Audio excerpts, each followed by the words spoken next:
Hello friends, my name is Harshvardhan. Welcome to my channel ethical Harsh. So friends, इस video में हम package management की बात करेंगे। तो हम अपनी डेबियन से स्टार्ट करेंगे, जिसमें मैं काली लिनक्स यूज़ कर रहा हूँ। तो सबसे पहले बात आती है एप्ट गेट की। ठीक है, तो ये एप्ट गेट क्या है? ये एक टूल है गाइस, जो कई सारे लिनक्स डिस्ट्रीब्यूशन में सपोर्ट करता है। कि इससे हमें मतलब हमारे जितने पैकेजेस मैं आपको बता चुका हूँ। इससे पहले वाली वीडियो में आपको बेसिक बता चुका हूँ, पहले वो देखना, फिर उसके बाद ये देखना, तो आपको अच्छे से समझ आएगा।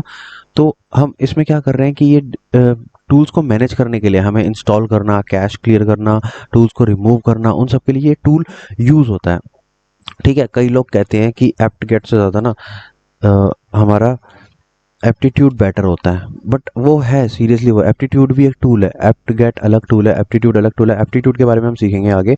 तो अब जो एप्ट गेट के बारे में भी हम पढ़ रहे हैं, तो ये क्या करता है, मतलब डिपेंडेंसी को ऑटोमेटिकली इंस्टॉल कर देता है। अगर हम एप्ट से यूज़ करेंगे, उससे पहले हमें डिपेंडेंसी मतलब हमें अपनी रिपोजिटरीज को अपडेट करना पड़ेगा।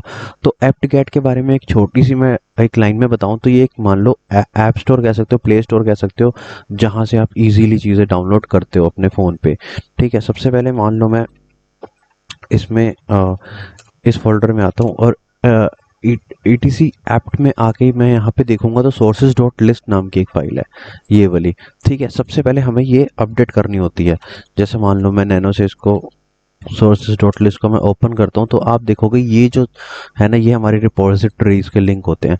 तो ये जैसे मैंने अपनी काली लिनक्स की ऑफिशियल वेबसाइट से मैंने ये दोनों लिंक यहाँ पे पेस्ट करे हुए हैं। तो आपको भी मतलब ऑफिशियल वेबसाइट से आपको यहाँ पे ये ऐसे लिंक्स करने होते हैं रिपोजिटरीज के, ताकि आप पैकेजेस वगैरह डाल सको। ठीक है, तो उसके बाद जब हम ये कर देते हैं, तो हमारा यहाँ से काम क्या होता है, क्योंकि जब हम एप्ट को कमांड को जब एग्जीक्यूट करेंगे, तो वो सबसे पहले ना इन्हीं सोर्सेज डॉट लिस्ट फाइल में आएगा, और इस फाइल में जो जो लिंक है वहाँ से वो इंस्टॉल करना स्टार्ट कर देगा। और अगर हमें कुछ जैसे थर्ड पार्टी डालना है, मान लो मुझे माइक्रोसॉफ्ट से कुछ डालना है और माइक्रोसॉफ्ट का मुझे लिंक अपडेट करना है, मैं वहाँ पे रिपोजिटरी में लिंक डालना चाहता हूँ, तो सोर्सेज लिस्ट डॉट डी के अंदर हमें फाइल क्रिएट करनी पड़ती है। फिर वहाँ से हम थर्ड पार्टी टूल भी सॉफ्टवेयर या टूल हम डाल सकते हैं। बट ऐसा करना थोड़ा रिस्की माना जाता है, क्योंकि अगर आप कुछ गलत रिपोजिटरी आप अपडेट कर दोगे, उस वजह से आपका सिस्टम पूरा हाईजैक भी हो सकता है। तो ये मतलब 90% काम हमारा कैसे हो जाता है कि हम अपनी काली की रिपोजिटरी को अपडेट करें, तो 90% वहीं से काम हो जाता है। तो अब बात आती है एप्ट गेट में। ठीक है, सबसे पहली जो कमांड हमें एग्जीक्यूट करनी होती है रिपोजिटरी अपडेट करने के बाद, वो होती है एप्ट गेट अपडेट। ठीक है, अब मैं जब ये एग्जीक्यूट करूंगा, तो गाइज ये कर क्या रही है, ये ना रिपोजिटरी है हमारी। ठीक है, रिपोजिटरी है, वहां से हमारी ये सिस्टम को मतलब अपडेट कर रही है कि छोटे मतलब उनके पैकेजेस के डिस्क्रिप्शन, वर्जन नेम्स की क्या क्या अवेलेबल हैं, और क्या क्या नए नए अपडेट्स आए हुए हैं। तो जैसे आप देखोगे कि लिंक्स जो है, ये काली लिनक्स के मिरर के मतलब ये रिपोजिटरी के लिंक्स है, तो उसने बता दिया कि ये चीज़ मतलब इतने इतने पैकेजेस आए हुए हैं। तो इसने सिर्फ आप कह सकते हो कि फाइल के नाम वगैरह ये सब इसने पता लगाया कि क्या क्या चीज़ें अपडेट करने वाली हैं, क्योंकि रिपोजिटरी पे नई नई ये चीज़ आई हुई है। अब इसके बाद हमें क्या करना पड़ता है, इसके बाद हमें अपग्रेड की कमांड चलानी पड़ती है। तो अपग्रेड की कमांड, अपडेट के बाद अपग्रेड की चलाने का मतलब ये है कि जो जो अपडेट ने सर्च किया कि ये चीज़ें न्यू आई हुई है, अपग्रेड उनको अपग्रेड करेगा, मतलब अपडेट करेगा। अब ये कह रहा है कि 678 MB का मतलब आया हुआ है अपडेट, तो फिलहाल तो मैं इसको नो कर देता हूँ, क्योंकि इतना ज़्यादा अपडेट टाइम लग जाएगा। ठीक है, तो मैं इसको नो कर देता हूँ। तो वैसे आप यस करोगे तो ये मतलब तो ये अपग्रेड कर देगा। तो ये सारे पैकेजेस हैं, अगर आप देखो तो ये इतने सारे पैकेजेस आए मेरी रिपॉजिटरी पे आए थे, तो जो मुझे अपडेट करने थे, अपग्रेड करने थे। तो अब हमने अपडेट करना सीख लिया, सिस्टम को अपग्रेड करना सीख लिया। अब इसके बाद बात आती है गाइस क्लीन करने की। तो हमारा जैसे मान लो मैंने ये अपडेट की कमांड एग्जीक्यूट करी थी, तो कुछ तो कैश मेमोरी होती है इसकी भी, कि जहाँ पे ये कैश सेव करता है, कि जो फालतू की चीज़ हो जाती है हमारा कैश मतलब मेमोरी में। तो वो कैश क्लियर करने के लिए ना हमारे पास कमांड होती है एप्ट गेट क्लीन। अब कैश होता कहाँ है वो मैं आपको बताता हूँ। जैसे मैंने लिस्ट किया वेर कैश एप्ट आर्काइव्स। ठीक है, मैंने लिस्ट किया। अब आप देखोगे गाइस, ये मेरा कैश है सारा, मतलब कैश मेमोरी में जितनी ये फालतू की चीज़ है, ये डॉट डेप पैकेजेस, तो ये सिर्फ कैश कैश है, ठीक है, इसका हमें कोई काम नहीं होता, तो ये मुझे क्लीन करना होता है। तो अब ये फालतू में स्पेस ले, इससे ज़्यादा क्या, क्लीन ही कर दो। तो एप्ट गेट क्लीन, ठीक है। अब जब मैं ये कमांड एग्जीक्यूट करूंगा तो ये मेरी लोकल रिपोजिटरी में, मतलब ये टेम्परेरी फाइल्स है, जैसे टेम्प होता है ना हमारा विंडोज़ के अंदर, तो वैसे ही ये टेम्प है, तो इसको क्लीन करना होता है हमें, बस आप ये समझ सकते हो। अब मैंने ये कमांड एग्जीक्यूट करी और जब मैं दोबारा से लिस्ट करूंगा तो आप देखोगे कि सब कुछ क्लीन हो चुका है, बल्कि यहाँ पे देखो पार्शियल के अंदर भी था, ठीक है, ये पार्शियल के अंदर था, लोग के अंदर भी ये पड़ा था, तो सब ये क्लीन हो गया। तो मतलब आप एक किस्म का बहुत गंद साफ कर रहे हो आप अपने पीसी में से, लैपटॉप में से, और ये करना बहुत ज़रूरी होता है। अपडेट, अपग्रेड, क्लीन, ये तो डेली डेली कमांड्स आपको यूज़ में लाके करनी पड़ेगी। और एक होता है ऑटो क्लीन, तो ऑटो क्लीन भी मतलब अगर आप एग्जीक्यूट करते हो तो बढ़िया है, बट ऑटो ऑटो क्लीन भी क्या करता है, ऑटो ऑटो क्लीन भी ना क्लीन ही करता है, बट क्या करता है, जैसे कि आपने जो पैकेजेस आपने अनइंस्टॉल कर दिए और उन पैकेजेस को फालतू में पड़ा है, तो मतलब आपने अनइंस्टॉल कर दिए वो पैकेजेस, बट उस यहाँ पे कैश में कहीं पड़े हुए हैं, और या फिर जो आपको चाहिए नहीं, जो मतलब पुराने हो गए बहुत, अवेलेबल नहीं है अब आज के टाइम पे, पुराने हो चुके हैं लेकिन आपके पास पड़े हुए हैं, तो उनको क्लीन करने के लिए ये कमांड होती है। तो ऑटो क्लीन कर देंगे तो ये सारी ये ऑटो क्लीन कर देगा, जो भी हमारे पैकेजेस वगैरह जो हमें नहीं चाहिए, जो मतलब अवेलेबल नहीं है हमारे पास। अब अब इसके बाद आता है कि जब हमने ये क्लीन करना सीख लिया, मतलब ये तो आपको डेली बेसिस पे कमांड एग्जीक्यूट करनी है, अब हमें कोई पैकेज के बारे में सर्च करना है, तो एप्ट कैश हमारी कमांड होती है, ठीक है। इसके बाद मैं सर्च लिखता हूँ और ठीक है, अब मान लो कोई पैकेज का नेम, जैसे हमारा टेलनेट हो गया, हमारा V S F T P D पे मैं करके दिखाता हूँ, टीपीडी, ठीक है। ये क्या होता है गाइस, ये अब मैं इसको सर्च करूंगा तो ये बता रहा है कि ये पैकेज है, ठीक है। पैकेज के बारे में ये बता रहा है कि मतलब उससे रिलेटेड इन्फॉर्मेशन दे रहा है ये कि V S F T P D क्या होता है, ये एफ टी पी होता है, लोगों ने सुना होगा, फाइल ट्रांसफर प्रोटोकॉल, तो इसका ही थोड़ा आप कह सकते हो कि सिक्योर वर्जन है ये V S F T P D. तो इसके बारे में इंफॉर्मेशन आपको दे रहा है कि इसके साथ ये फाइल्स एसोसिएटेड है, इस पैकेज के साथ लाइब्रेरीज हैं, मॉड्यूल्स हैं, तो ये सब इसके साथ एसोसिएटेड फाइल्स है, तो ये हमें वो बता रहा है।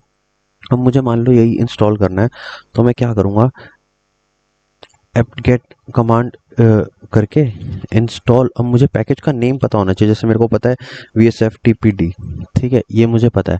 अब मैंने एंटर प्रेस करूँगा तो ये अब आप इसमें ये चीज़ देखोगे एप्ट कैट में कि ये डिपेंडेंसीज को भी खुद डाउनलोड कर रहा है, क्योंकि ये सर्च कर लेते हैं, क्योंकि रिपोजिटरी से हो रहा है ना, अब आप देखोगे रिपोजिटरी से हो रहा है, तो इसके साथ साथ जो डिपेंडेंसी चाहिए होंगी ना, वो ये खुद इंस्टॉल कर लेगा कि भाई ये फाइल इसके साथ चाहिए, मुझे ये डिपेंडेंसी इसके साथ चाहिए, तो हमें एक एक करके इंस्टॉल मैनुअली नहीं करनी पड़ेगी।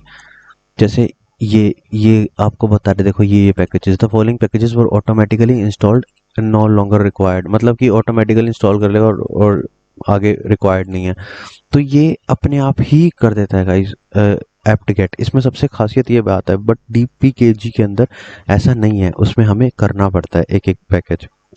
तो ये हमारा एप्ट गेट रिपोजिटरी से जो करता है ना, ये सबसे बेस्ट रहता है। अब जब मैंने ये V S F T P D install कर लिया, ठीक है, और अगर मतलब मैं एक होता है कैश का स्टेटस देखना, ठीक है, तो भाई इस स्टैट्स, सॉरी, तो आप ये स्टैट्स में आपको सब पता चल जाएगा कि कितने क्या पैकेजेस के नेम है, कितने हैं नॉर्मल पैकेजेस, कितने हैं तो मिसिंग कितने हैं। तो ऐसे कमांड्स तो बहुत है, मतलब आप इसका मैनुअल करके देखोगे तो बहुत कुछ मिलेगा, और आप जितना डीप में आपको जो ज़रूरत हो वो आप ऑप्शन याद कर सकते हो, उसके बारे में पढ़ सकते हो। तो मैं आपको मेन ही बताऊँगा। आपको पैकेज इंस्टॉल करना आ गया डिपेंडेंसीज के साथ, ठीक है, ऑटो क्लीन आ गया। अब अगर हम चेक करें, जैसे इसमें एप्ट कैश, मैं ये बता रहा हूँ कि मतलब डिपेंडेंसी देखने का, ठीक है, डिपेंड्स, मान लो विज S F T P D, इसकी हमें डिपेंडेंसी देखनी कि ये इसके लिए डिपेंडेंसी में कौन कौन सी फाइल चाहिए, तो ये आपको बताएगी पूरी डिटेल कि आपको ये लाइब्रेरी चाहिए, और ये फाइल्स, ये सॉफ्टवेयर चाहिए, मतलब ये आपको हाँ, जो भी ये पैकेजेस चाहिए इसको इंस्टॉल, ये सिर्फ डिपेंडेंसीज के बारे में बता रही है कि आपको ये डिपेंडेंसी चाहिए आपको। अब इसके बाद एक सिम्युलेशन में मैं आपको बताऊं, जैसे मैंने एप्ट गेट इंस्टॉल किया, ठीक है, और अगर मैं एस स्विच लगा देता हूँ तो ये सिमुलेशन एक फ्लैग है, ठीक है, आप कह सकते हो। ये क्या करेगा, ये आपको बता देगा कि कौन कौन से वो मतलब किस टाइप में इंस्टॉल होगा। मैं आपको करके दिखाता हूँ, ठीक है। अब मैंने ये किया तो बट ये तो ऑलरेडी इंस्टॉल्ड है। टेलनेट चेक करते हैं, टेलनेट भी ऑलरेडी इंस्टॉल्ड है, मतलब ये एक सिम्युलेटेड वर्जन देगा। तो पहले मैं आपको रिमूव करके दिखाता हूँ, फिर इसके बाद में वो करके दिखाता हूँ इंस्टॉल दोबारा से। तो मान लो मेरे को रिमूव करना है, तो एप्ट गेट रिमूव, ठीक है। अब इसके बाद पैकेज नेम VSFTPD, ठीक है। तो अब मैं जब एंटर प्रेस करूंगा तो गाइज ये मेरे से कंफर्मेशन मांग रहा है, ठीक है, मैं इसको रिमूव करना चाहता हूँ। बट क्या ये इस कमांड से रिमूव हो गया? रिमूव तो हो गया गाइस, बट एक चीज इसमें रह गई, वो रह गई कॉन्फ़िगरेशन फाइल्स हमारी। तो पूरी तरह रिमूव नहीं हुआ, रिमूव हो गया, सारी चीज़ें रिमूव हो गई, सिर्फ कॉन्फ़िगरेशन फाइल्स को छोड़ के। तो वो भी अगर आपको डिलीट करना है पूरी तरीके से कि इसकी कॉन्फ़िगरेशन फाइल्स भी ना बचें, तो आपको एप्ट गेट पर्ज और उसके बाद VSFTPD, ठीक है। अब मैं जब इसको एंटर प्रेस करूंगा तो गाइस जो इसकी कॉन्फ़िगरेशन फाइल्स होंगी ना, वो भी साथ में अब चली जाएगी। अब ये सिस्टम से पूरी तरह से रिमूव हो गया, तो पर्च पे ये पूरी तरह से रिमूव हो जाता है। अब मैं आपको सिमुलेशन वाली टेक्निक बताता हूँ। एप्ट गेट इंस्टॉल पे गए, ठीक है, ये हमने कमांड अपने एग्जीक्यूट करी, ठीक है। यहाँ पे एस फ्लैग लगाया और मैंने अपने पैकेज का नाम कर लिख दिया। तो अब ये बताएगा मतलब इंफॉर्मेशन कि आप जो इंस्टॉल करने वाले हो उसके साथ आपको ये चीज़ें आपके सिस्टम में इंस्टॉल होंगी, ये पैकेजेस इंस्टॉल होंगे। जैसे ये बता रहे हैं कि ये पैकेजेस इंस्टॉल होंगे, और भी ऐसे ही। तो छोटा सा मतलब VSFTPD छोटा सा पैकेज है, तो बड़े बड़े पैकेजेस में भी आप ऐसे देख सकते हो कि क्या क्या चीज़ें इंस्टॉल होंगी, क्या क्या नहीं, मतलब पूरी इन्फॉर्मेशन वो आपको पहले एक आइडिया दे देगा जनरल। उसके बाद आप इसको इंस्टॉल कर सकते हो डायरेक्टली वही एप्ट गेट इंस्टॉल कमांड से करना आ गया। अब एक लास्ट चीज़ गाइज वो ये है कि आपने अपडेट कर लिया, अपग्रेड कर लिया, अब आपको अपने डिस्ट्रीब्यूशन को अपडेट करना है, मतलब कर्नल को। तो उसके लिए एक कमांड होती है एप्ट गेट डिस्ट अपग्रेड, ठीक है। जब आप इसको एंटर प्रेस करोगे तो ये कर्नल वर्जन को अपग्रेड करेगा, बट यहाँ पे ये बहुत ज़्यादा MB का है, मतलब तो इसमें टाइम लग जाएगा, बट मैं आपको इसमें बता रहा हूँ कि ये ऐसे अपडेट होती है, ठीक है। और अगर आपको एक कमांड, जब आप सब कुछ अपडेट कर लो तो आप ये वाली कमांड ज़रूर एग्जीक्यूट करना, ऑटो रिमूव। तो इससे जितनी भी हमारी अनयूज्ड पैकेजेस जो बच जाते हैं, हमारी डिपेंडेंसीज जो हो जाती है ऑब्सलीट हमारे पैकेजेस, वो सब रिमूव कर देता है ये। तो ये ऑटो रिमूव वाली मतलब बहुत ज़रूरी होती है ये वाली कमांड एग्जीक्यूट करना। Thanks for watching my video. Please subscribe my channel for more videos and press bell icon button for new notification.